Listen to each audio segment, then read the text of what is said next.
مانده ام امروز حیران در بهار زندگی.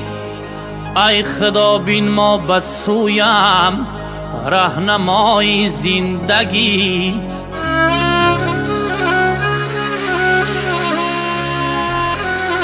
شکر میگویم خدایا هرچی آید بر سرم، چون که بینوشتی برایم نابراری زندگی.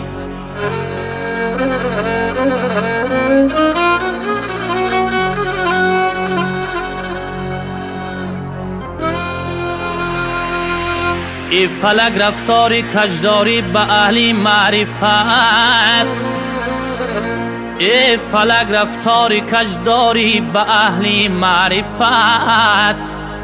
پیش نامردان شدم سرخم برای زندگی.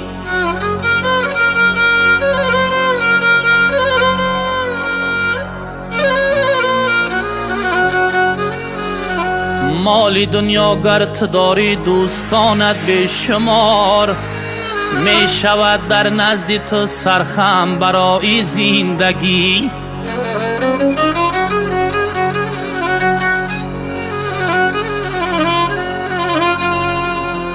کاسه کی پر ز شهد است دور او پر از مگس، ور نباشد نیست او را اعتباری زندگی.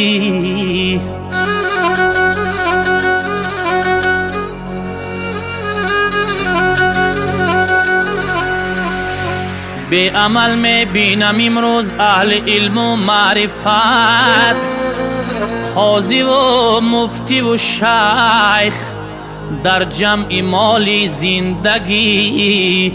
ای خدا بین ما بسویم رهنمای زندگی. یاری